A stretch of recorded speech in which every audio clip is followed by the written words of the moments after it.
Hi everyone, welcome back to Learning with Leah. I'm so happy that you could join me today. Today we are going to talk about going to and how to use going to when we are talking about the future. The last video I did was on the simple future tense using will, and today we're going to talk about how to use going to. Both of them, will and going to, both can be used to talk about the future, but they are a little different. First of all, will is used more formally, whereas going to is used more informally. It's more casual when using it in conversation. Also, when we use will, normally we use it when it's unexpected or unplanned. But when we use going to, we are using it for planned actions, things that we have already planned. So let's look here and talk about when we use going to. Also, before I move on, going to is not the future tense. We use going to talk about the future, but it is not a tense. Going to is actually the present continuous tense. If you remember the present continuous video, I did talk about how we can use present continuous to talk about the future. So actually going to is a present continuous tense that we are using to talk about the future.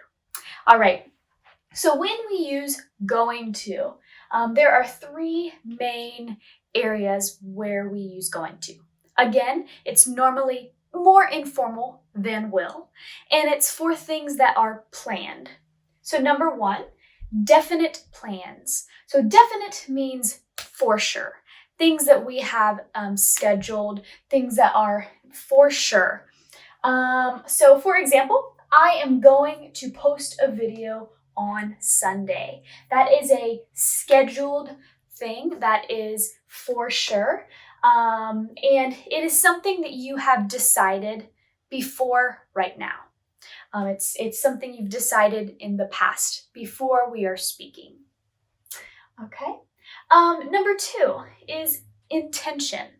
So if your intention, if your plan for the future, if you have planned something out or you are intending on doing something, that's your plan, then we can use going to.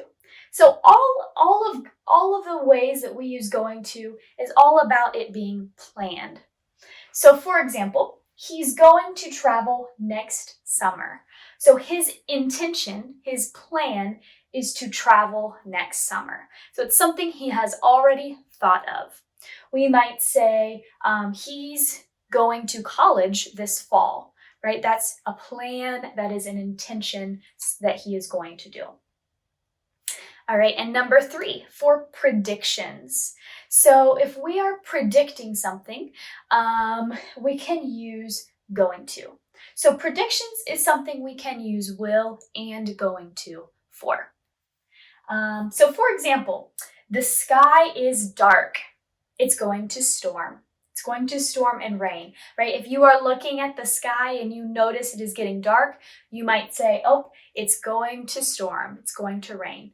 You could also say, oh, it will rain, okay? Because we use going to and will for predictions.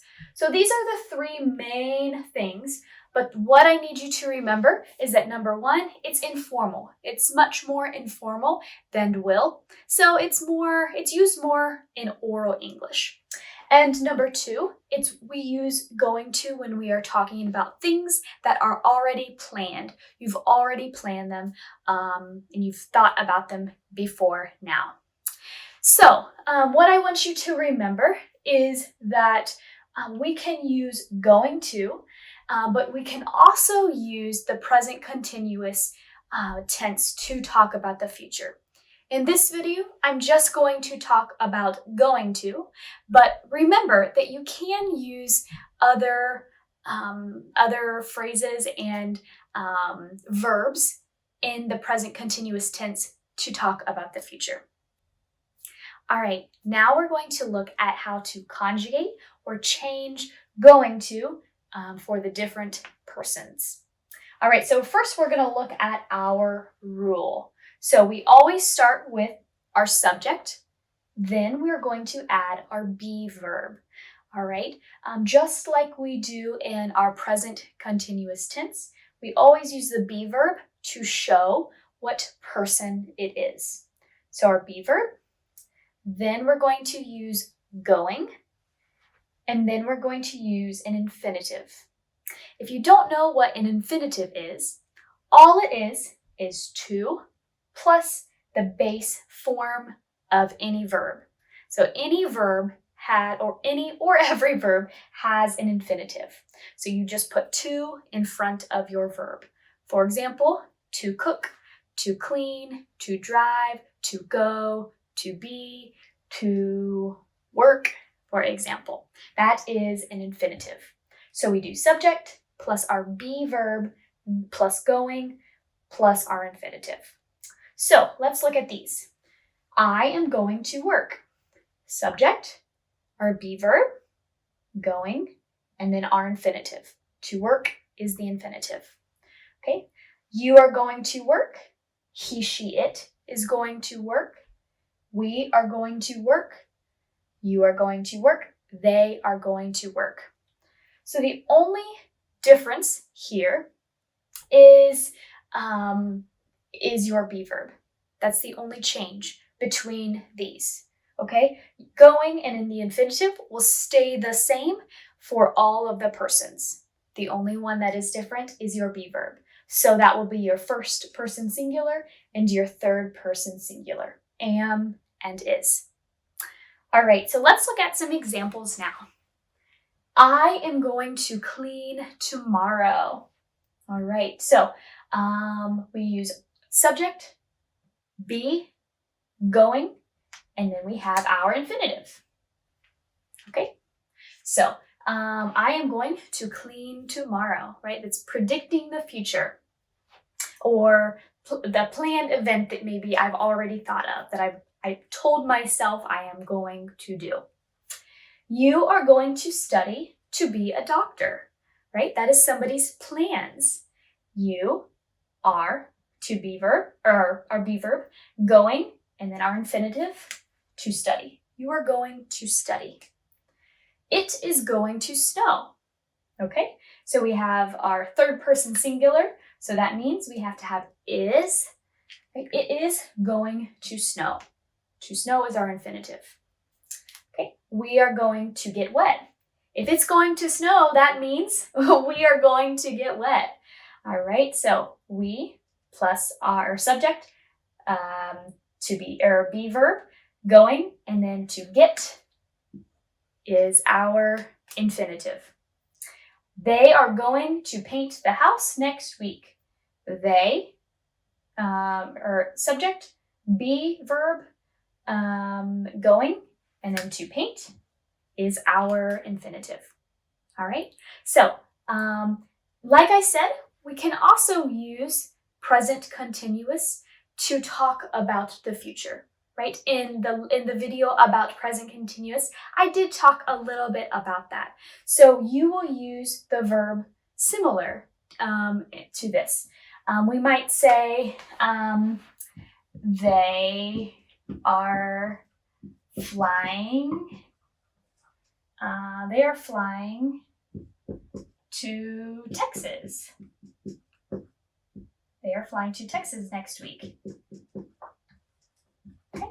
This would be an example of using present continuous for the future.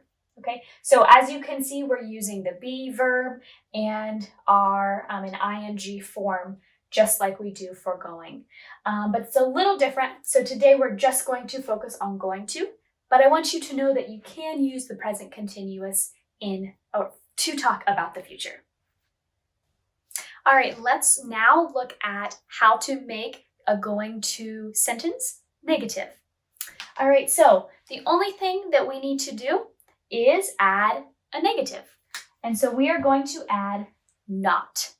Okay, just like we do in a present continuous sentence, we add it between the be verb and the ing verb. So we will do the same. So we're going to add it between the be and the going. So it will be subject plus be plus not plus going plus infinitive. All right, let's look at some examples. I am not going to cook. You are not going to cook. He, she, it is not going to cook. I forgot the verb. There we go. We are not going to cook. You are not going to cook. They are not going to cook. So again, the only thing that changes is our negative. We just add that. We just have to remember it goes between the be and going. Has to be in between. Otherwise, it does not make sense. All right, let's look at some examples.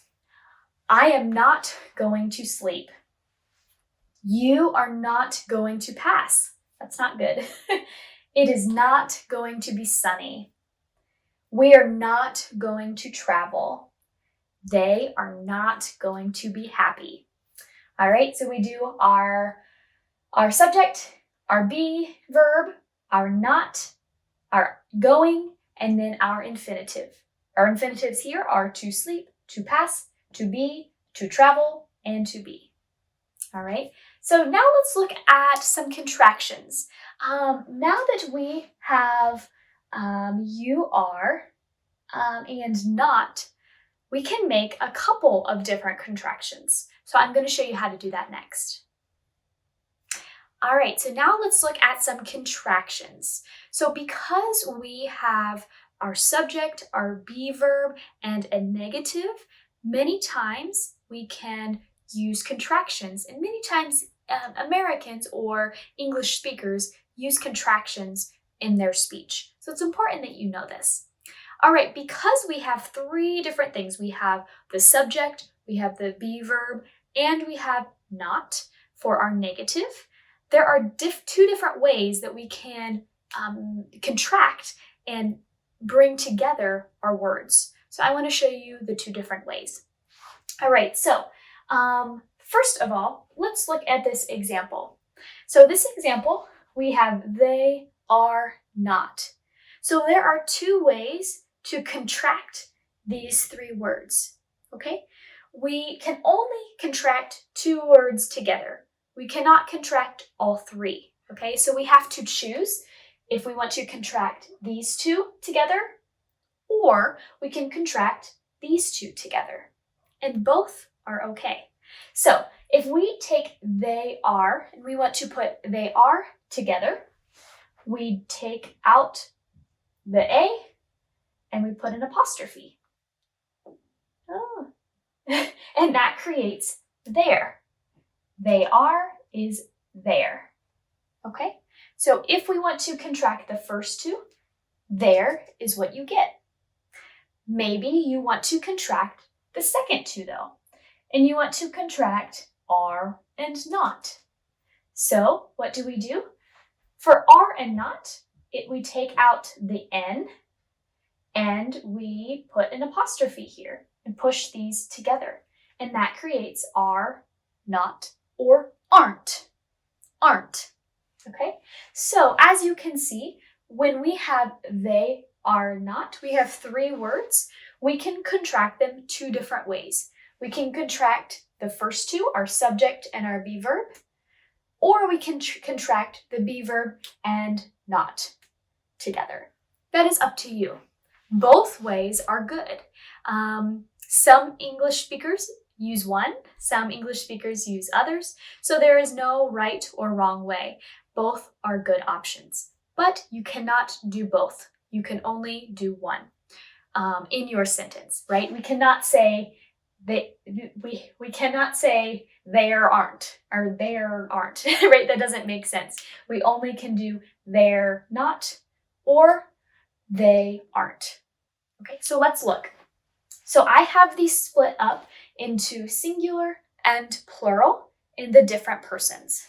Okay, so for our first person singular, I am not. There's only one way. We're not allowed to contract the other way.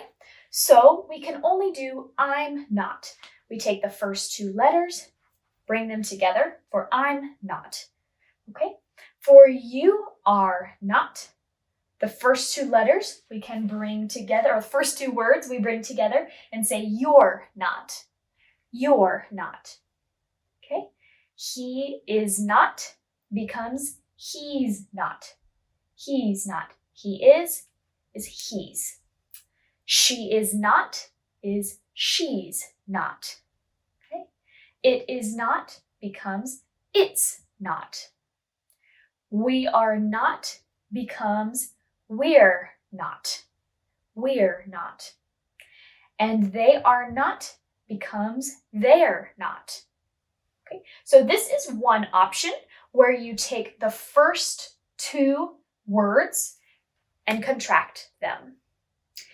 Again, though, we can also contract the latter two words. We can do the be verb and the not together.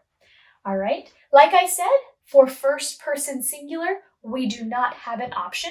We cannot add am and not together. Am not cannot contract, but the rest of them can. So let's look. For you are not, we can also say you aren't. Are not becomes aren't. You aren't. He is not can be he isn't. He isn't. She is not. She isn't. It is not. It isn't. We are not. We aren't. They are not. They aren't. Okay? So, of course, you would use these in a negative sentence using be and not. So you might say, let's think of an example. You're not going swimming tomorrow. You're not going swimming tomorrow. Or, you aren't going swimming tomorrow. You aren't going swimming tomorrow. Those two sentences are the same. The only change is where you contract. You can contract the first two words or the second two words. That is your choice. All right, let's move on and look at questions using going to. All right, now for questions. So hopefully you know this by now. Maybe if you have been watching my series, you will have picked up on this pattern. But when we create questions, we always switch the subject with the first verb that is in the sentence. If it is a helping verb or, no, that's not right. It's always a helping verb. Okay. All right, now for questions.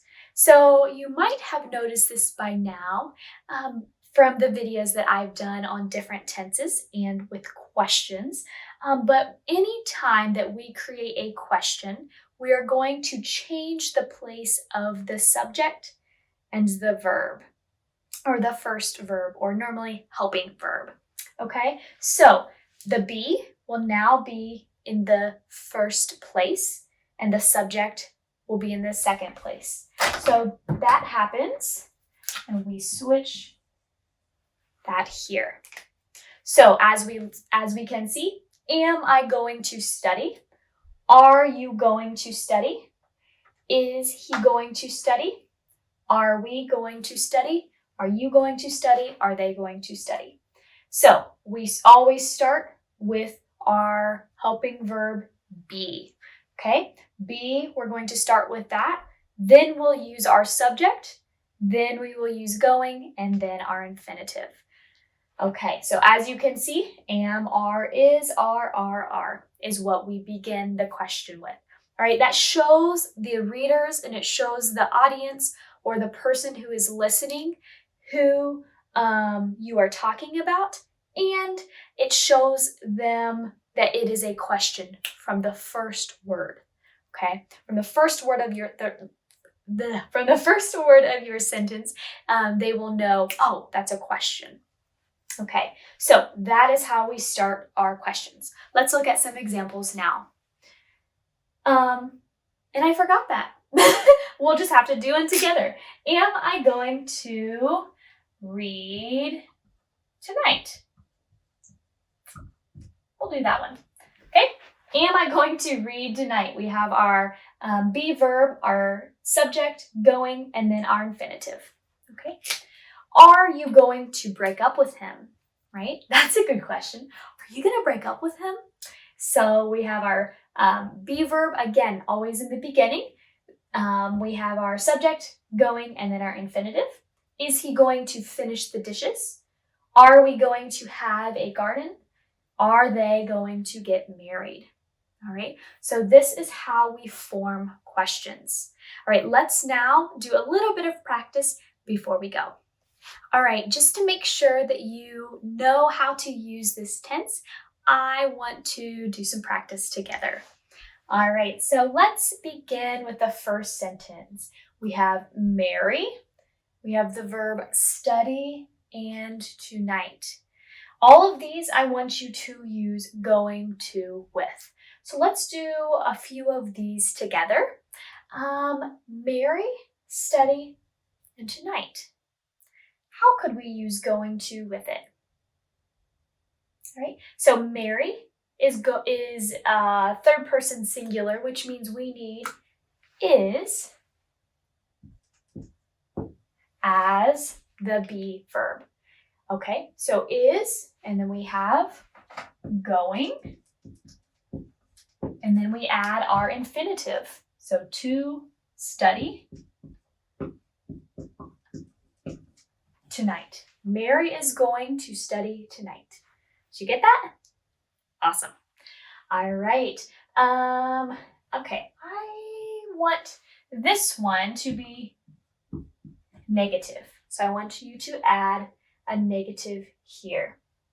Okay, so we cook many foods. Again, we need to make sure we use going to. So if it's going to be negative, that changes things. So we could say we are, but if we want not, maybe we can make a contraction and say we aren't going, and then our infinitive would be to cook many foods. Okay, what else could we say? We could also make a different contraction and say we're not. And that would be the same. Either is good. Okay. Let's see. Let's do this one together. I want to make a question together. Okay. So the subject is you and the verb is clean, your room. So how would we start this sentence? We would start it with our be verb, which is second person singular, which is are. And then we add our subject, are you going? And then our infinitive, which is to clean. All right. Are you going to clean your room? Okay. All right. So there are 3 more. I plant flowers in the spring. Peter and I exercise tomorrow. Actually, I want this to be negative. Okay? So I plant flowers in the spring. Peter and I not exercise tomorrow. And my brother fish next week. All right, if you're still watching, I want you to finish these and comment below with the answer in the comments. And I'll tell you if you are correct or not. All right, everyone, I hope this was a helpful lesson for you. Thank you guys for joining me today. It's always a pleasure of mine to have each and every one of you watching. So thank you so much, and I hope to see you next time. Bye.